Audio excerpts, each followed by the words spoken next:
My father in the Lord, myself, and 4 others, we had gone to Kennetic Camp meeting, 1979.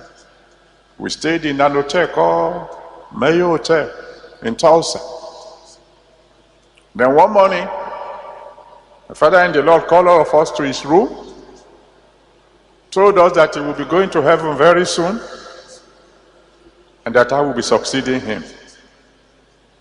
Just came in the blue like that. And of course he was praying in the spirit. Well, the news hit me hard. I crumbled down on the floor. And those who were with me, we all began to pray. We all began to sob and to cry in the spirit. And suddenly there was a knock at the door. I was the one closer to the door, so I opened to the door, and I opened the door, and at the door stood the engineer of the hotel. And his question was, "What kind of instruments are you playing?" I said, "We are not playing any instruments, we are praying." He said, "No." He came in, he looked through the room, he looked under the bed, he looked in the wardrobe, he saw nothing. Puzzled. On his way out, he turned to me again. He said, "What do you say you are doing?" I said, "We are praying." So I asked him, I said, "Why?" He said, "Because the hotel is shaking. And we have traced the source of the shaking to this room."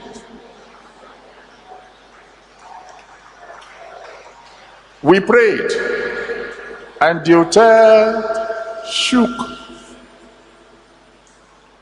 Of course, they didn't believe it was our prayer that shook the hotel. So after we left, they closed down the hotel. They dug around the foundation to see if there's something wrong. They couldn't find anything wrong. But they refused to reopen the hotel for 30 years. After 30 years, I went to visit Tulsa again. My wife, my children, and some of my friends, and my beloved friend, Pastor Stephen. So we went to that hotel. And that's the hotel where we prayed. And the hotel shook. And I felt a compassion in me that we had prayed, and this hotel had been closed for 30 years. So quietly I moved close to the hotel, touched the wall, and prayed a quiet prayer. And it was reopened a year later.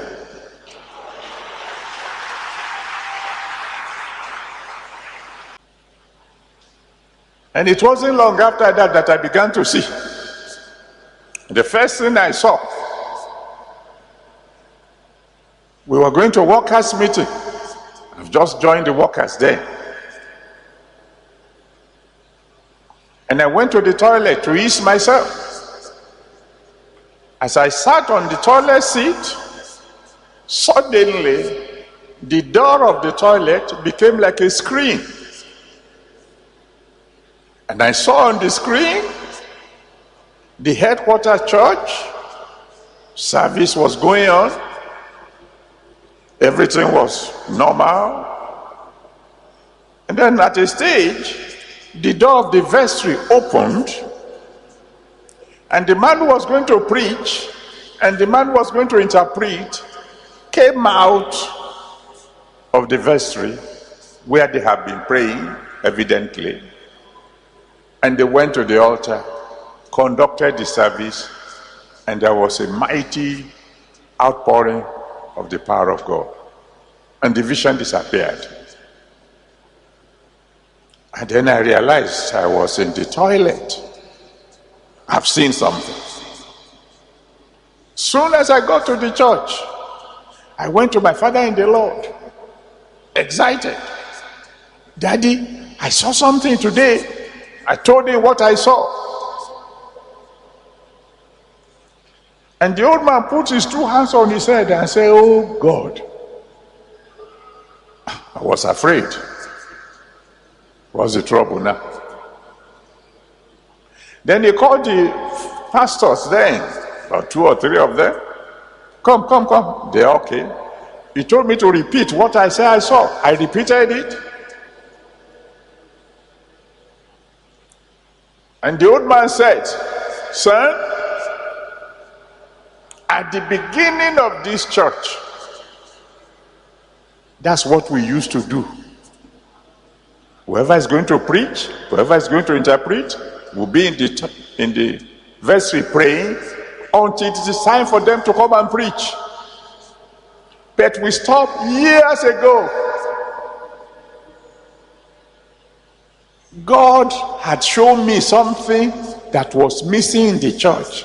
Something they were doing ever before I became born again that they had stopped. God brought it back.